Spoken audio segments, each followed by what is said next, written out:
Welcome everyone to Tribe Talk. You're here with Laura Neal and Rachel Evans. And today we're talking about the difference between behaviour policies and behaviour support in schools for children with trauma histories.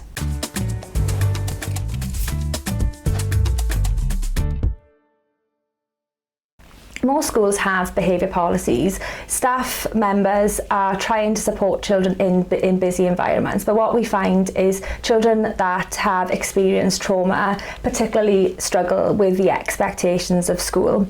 So today we're going to pick that apart and look at the difference between behaviour policies and behaviour support within schools. Let's start off by looking at the difference between behaviour policies and behaviour support, very briefly to begin with. So a behaviour policy is a policy that will be school-wide, that the whole school agrees to adhere to. So it might be things around when a child is excluded, when a child is sent out of class, what to do if a child is being disruptive in class. All of those things would be in your behaviour policy, and you'd have a policy to follow if any of those things happened.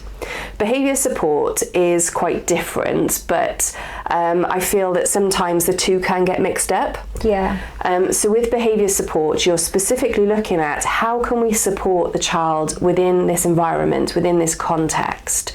So sometimes the behaviour support can look quite different from a behavioural policy, and behaviour support should always be much more detailed than the behaviour policy in looking at how is it that you can support this child or the children within a whole class. Yeah. And I think where the difficulty comes in is sometimes a behaviour support plan may be in conflict with what it might say in a policy. So for example, if we're trying to promote more pro-social behaviours, our behaviour policy is actually saying when a child isn't following instructions or leaving class, they're getting behaviour points or points taken away from the school-wide system. So and we will get into that. But either you get more points for more negative behaviour, or you get taken away positive points for negative behaviour. Yeah, so those two then, they should go alongside one another and complement one another, but sometimes schools struggle, or staff members struggle with, or teaching staff struggle when those two things are in conflict, and then it just brings up questions, I think. What shall I do? What is the best approach here to support this child? Yeah. I see this a lot, Rachel, with school exclusions. So their behaviour policy might be quite strict on school exclusions, and if certain things happen, this child needs to be excluded. But for that individual child, the best behaviour support might not include exclusion. No. And I would say we see that a lot with the children that we support who've got trauma histories. They struggle to feel like they belong, and they struggle to stay within the environment. And we're going to talk shortly about some of the skills that they might not have to be within that environment. And excluding them, actually it has several negative functions. It one takes them away from the opportunity to be able to learn within that environment, and not learning as in education, just learning how to be within that environment and what they need to do. But it also makes them feel more excluded from their friendship group, from their peers, from the school itself, and can make it so much more difficult to get them back into school as well. So there's so many things that can go on there, where the behaviour policy can be in conflict then with the support that you want to put in place with the behaviour support plan. Yeah, absolutely. And this is why behaviour support looks so different, isn't it? And the approach is about understanding how that child should be supported. But before we get into it, shall we go through some of the expectations then that are on children when going to school, and then start from there and look into then how a behaviour policy and behaviour support would look different in those contexts. Definitely. So we know from our experience, but from working with children, that children with trauma histories struggle with learning some skills, or they might have skill deficits in particular areas. But within a school context, there's lots of different expectations on them. So there's different classes, especially in comprehensive or secondary school. They're moving around a lot. Lots of transitions. So that's one thing that can be particularly stressful for children. or there might be peer conflict, there might be academic pressures that they're unable to perform at that level, and without that understanding when those demands are placed, it's quite tricky for them then to actually work within that. Yeah, and you could argue with the things that you've just said, but those are the pressures on all children. And it is right, they are the pressures on all children, but those children who have got those trauma histories, what we know is that they've got gaps in their development a lot of the time, even if they weren't directly exposed to traumatic situations. If they have, for example, moved to a different family at a very young age, that doesn't mean that trauma history isn't impacting on them. It can impact on their sense of identity, it can impact on them pre-birth. So very often they have more difficulties with things like forming relationships and friendships, and they might have more difficulties with waiting or accepting when they're told no, you can't do something. So these things that can seem quite small and seem that, well, every child deals with that in school, can become very big tasks for a child with a trauma history. Especially, and we've covered this in other podcasts when we've talked about developmental trauma, when all these skill areas are impacted, and we're just talking about a transition, that is massive for some of our children. When they go in, let's just take a teen, when they go in from one lesson to the next, but they might not have that relationship with that other staff member in maths, say for example, it just makes that big, can they follow a routine? Have they been told or taught how to follow their timetable? It just brings up so many different skills that need to be considered to support that transition. And very often, how does the teacher, if they're a new teacher, if they're a different teacher, how do they respond in that classroom? Is it different from how their previous teacher responded? Because it takes our children with trauma histories a lot longer to adjust to those new situations and to changes within their environment. And that's something that always comes up at the beginning of every school year when they have a change of teacher, is how is that teacher responding? Is it in the same way or a different way? And if it's a different way, yes, they have to adjust and get used to it, but often you get these difficulties while they're adjusting and while they're getting used to the change. So with the children that we support, knowing that some of these skills are impacted, school still has these expectations, and this is where the behaviour policy comes in, because behaviour policy is important because it sets those rules, it sets those expectations, and it's a consistent response then. And that's really important. Parents want to know, I know I as a parent want to know that children are going to get a consistent response. But being in the field we are in, I'm definitely more sympathetic to children who need a different response, but that policy is there for a reason. It's there so that every parent can feel confident that their child is getting treated the same. So behaviour policies are absolutely necessary to set that standard, so everybody in the school or teaching staff are responding in that way. But when we have children that with trauma histories or children with additional learning needs, when they don't have those skills to be able to meet that expectation, we're almost setting them up to fail because they can't reach those expectations that the school have set. So this is where our behaviour support comes in to help them reach those expectations eventually and support them in schools. Yeah, and I think one of the first things to realise is that behaviour support, whether it's a written behaviour support plan that the school puts in place because they know that a child is struggling, or whether it's someone like ourselves that comes in and puts different interventions in place, it is different from the behaviour policy. So if parents or carers are asking about behaviour support, the behaviour policy isn't behaviour support, it is something different. So let's take a look at what this may look like in practice.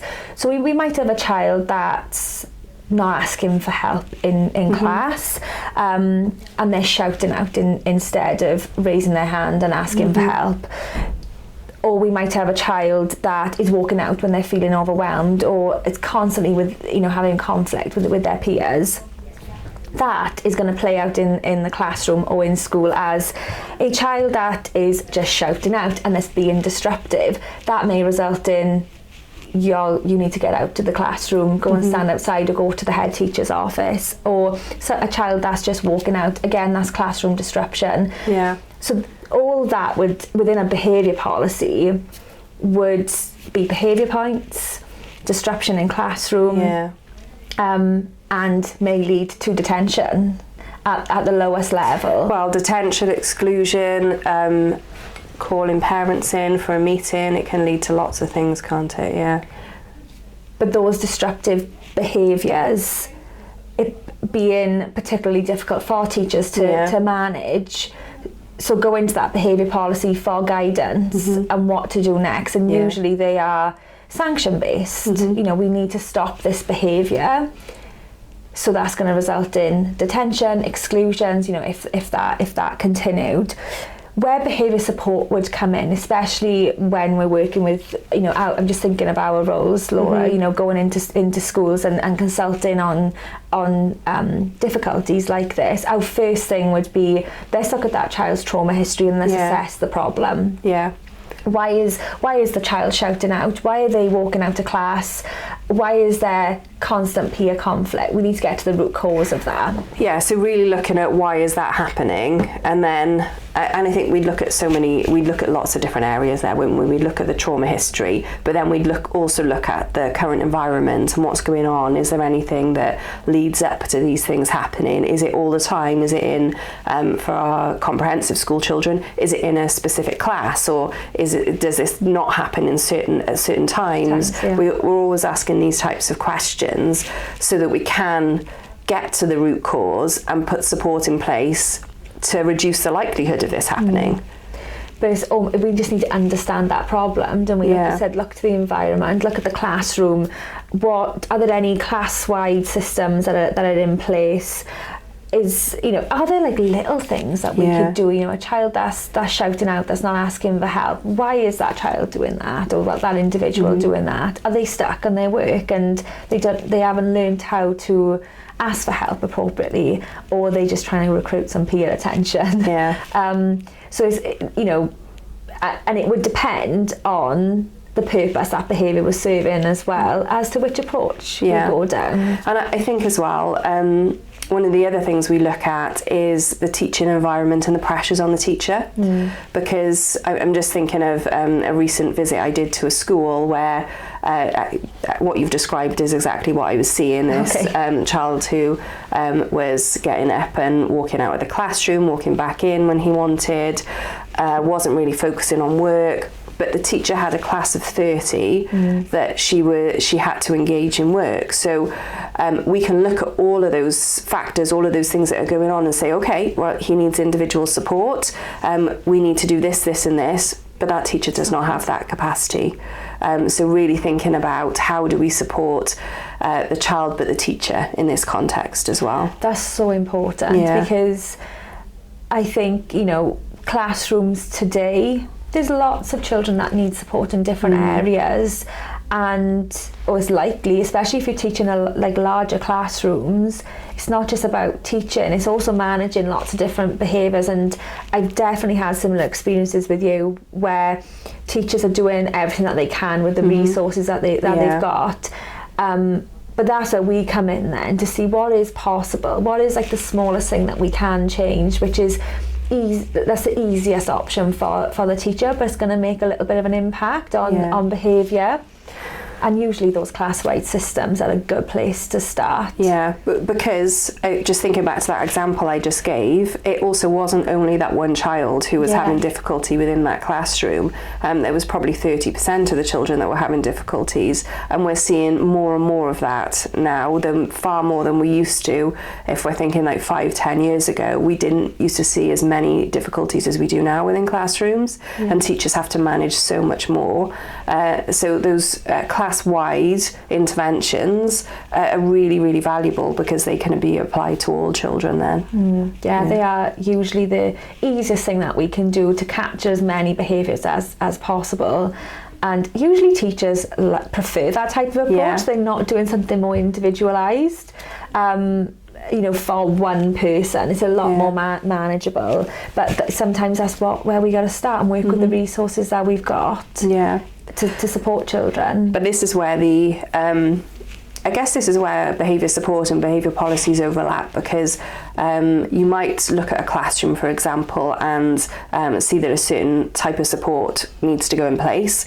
So that starts off as behaviour support, but then can become a behaviour policy. If it's working really well class-wide, it can be it can be integrated into policy then. Yeah, and I've definitely worked with schools where something that's been implemented class-wide, like a reinforcement system, has been adopted school-wide, and it just becomes part of their culture. So just to give you an example, those behaviour points or red points that children get for engaging in negative behaviours then become green points, positive points that they get when they're engaging in more pro-social behaviours. So those types of school-wide systems are definitely beneficial and put the lid on lots of those low-level behaviours or low-level disruption that we see. Because for children who have experienced trauma, I think those points where, like, you call them red points, but it can be minus points, it can be behaviour points, so many different things that they're called. They can cause a real problem, because very often they have difficulties with blame and shame. They feel that they're not good enough because of their history. They feel that they don't belong. And points that highlight the negative make that so much worse. And you can see huge spikes in behaviour and escalations when you start introducing things like that. So we want to move away from those types of interventions. So behaviour policies are in place to create that consistency, so everyone's got a consistent response, and it really sets the expectations for all pupils that attend school. Where behaviour support, that differs slightly, because that has more of a focus on understanding the purpose of behaviour, understanding a child's trauma history and individualising that support as well, and looking at things from a skill building point of view. What skills do we need to support a child to develop and refine, so they're able to follow some of what's outlined in a behaviour policy. And those skills, I mean, just thinking of the example that we just gave, a child who's getting up out of their seat and wandering around all the time. If they're doing that all the time, we have to question, do they have the skill to be able to sit and settle? And that's probably something we hear in the majority of referrals that we have for support within schools, is that they can't sit and they can't settle. So that's the first skill you have to work on, is how do we build up that ability to be able to sit and settle within classroom and to feel that they're okay to do that. And we break that skill down, don't we, to start at the easiest point, so children contact success early on, and we can build on that. We can shape behaviour in that way. But yes, it's important to know what that difference is, and switch thinking a little bit. I suppose that's what we're talking about, to look at things from have you got a child in your class right now that is struggling to meet those classroom expectations, and are their skills likely delayed in some way that you can work on with the child to support them. And what we're seeing very often for children with trauma histories is there's always question over, should they have some one-to-one support? Thinking about, if we are putting one-to-one support in, what is that one-to-one support doing? Because they are the prime people really to be supporting children to develop these skills. And very often we can focus on the academics when actually we need to focus on those being able to sit and settle, being able to not jump up or run to the front of the class when you've got a question, being able to put your hand up and wait for the teacher to ask you what your question is. Just those simple skills, if we're seeing that a child doesn't have them, those are the things that we should be working on first. So how do you go about putting some behaviour support in place for a child? So particularly if you've got a child in your class right now that you can see is struggling in some way. So like you said, Laura, they might not be able to sit and settle to be able to maintain attention in completing that task, or they might be leaving the classroom. Think about how you can implement some behaviour support plans around some of this advice. So first thing that we would need to do is just understand the difficulties for that child right now. So understanding the problem. why are they unable to sit and settle? Why are they leaving the class? Why are they constantly having some difficulties with peers? So really understanding, like assessing the problem essentially, why that behaviour is occurring, and understanding, is there anything within their trauma history that might be contributing to this difficulty as well? Yeah, I think so. And a great way to do that is to include parents and carers, have a meeting with them, get that information. It doesn't need to be a huge assessment, but just trying to gain an understanding of that, the trauma history and what's going on at the moment for the child can give us far more information to really help them within the school environment then. Yeah, it gives context to, and gives understanding, and we can switch our thinking then to, this is a problem, to, this child is trying to tell me something. Another thing then to think about is the skills. So are there any skills that that we need to develop and support a child to learn? So are there delays with relational skills if they're having some peer conflict? Are there delays within their communication? So it's really understanding, are there any skills that I can support, and like you said, with a one-to-one, how can they feed into that as well? Interestingly, something we hear quite often is, they're not ready for that yet, we've got to wait for them to develop this, or we'll form relationships and then they'll develop this. Children don't naturally develop things. If a child can't sit and settle, waiting for them to naturally do it within the classroom is not going to happen. It's almost like waiting for them to learn maths without teaching them anything. So you have to show them proactive ways to do it. So anything that you're seeing which is maybe they're not able to achieve in, we have to physically show them how to do it, otherwise they're not going to develop in that area. That's so true, and the one example that came to mind, Laura, is that jump between nursery or foundation phase and then going to year one, year two. It's that jump is massive for younger children, where the expectations in foundation phase aren't to sit and concentrate. You're going through different activities. But with that jump then, where the expectation is we look at a board, you write from the board, that's a big jump for children. And if you're seeing, the only reason why it came to mind is because I was having a conversation with a parent the other day about this. But when, if schools are recognising that children are unable to do that, let's start now. Let's not wait until we're in a I told you so moment. We could have been working on that in the background to help them to prepare for that. And prepare for that jump before they get to that jump, preparing in the year before.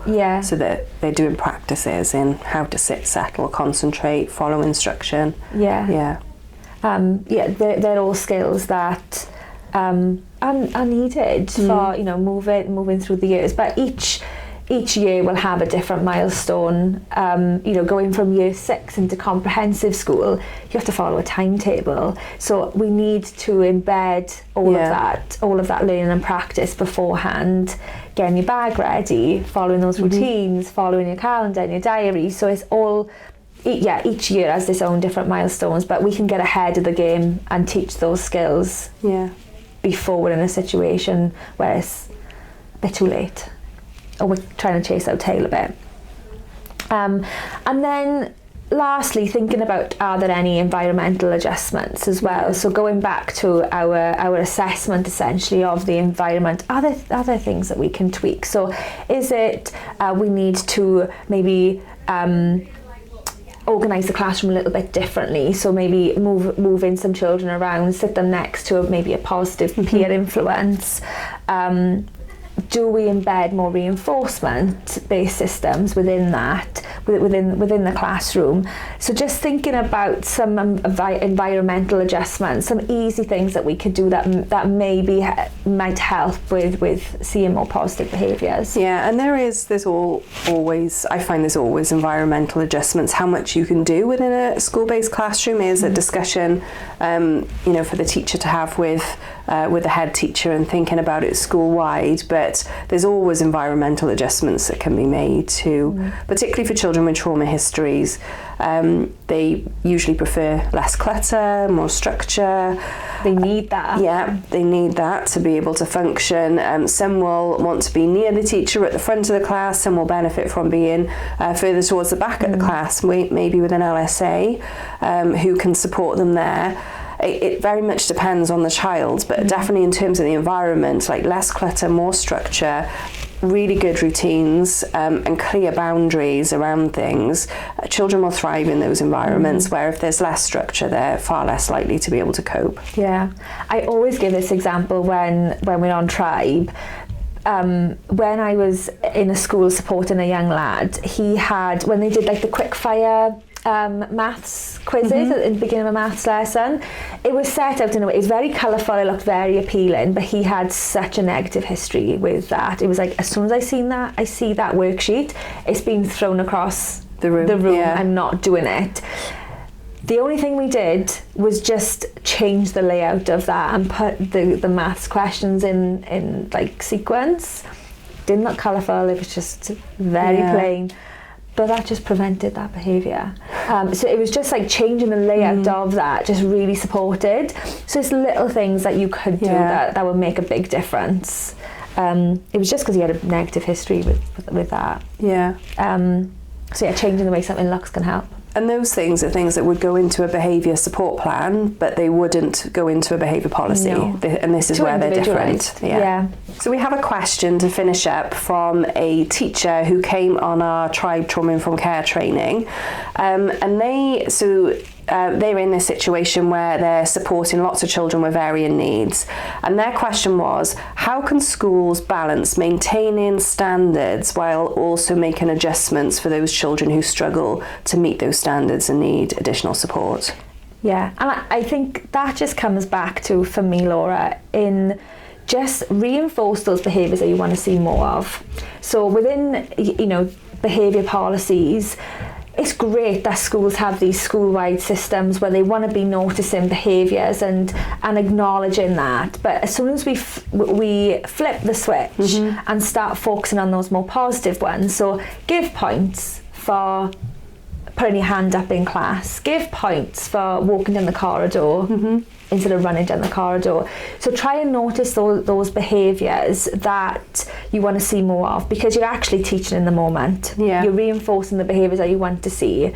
When we use sanction-based procedures or punishment-based procedures, we're not teaching in the moment. So you're almost focusing it from 2 points of view. We're going to reinforce the behaviours that we want to see more of, and you're teaching skills at the same time. Yeah, definitely. Can I talk about one wish that I would have if we could implement something? Would be for behaviour policies to have more flexibility around things like exclusions. Because I think exclusions, there is a place for them, but they cause the children that we support so many difficulties, and they're just not individualised enough for them. Is there a place for them to be excluded? Yes, absolutely. But usually we get there too quickly because of the policy, where actually we need a more individualised approach that asks, well, why is it that this child is acting in this way? If they were excluded, what would that mean for them? Would that mean rejection? Would it mean that they're going to struggle to reintegrate into school with their peers?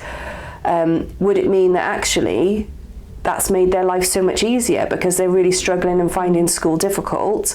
And what we're teaching them is, if you do this, you get excluded and you get to stay at home. Yeah. That's probably one of the biggest difficulties that we see, because they learn very, very quickly, if I behave in this way, I'll get excluded, and being excluded takes the pressure off me. Without understanding the problem, some approaches can make that problem a lot worse.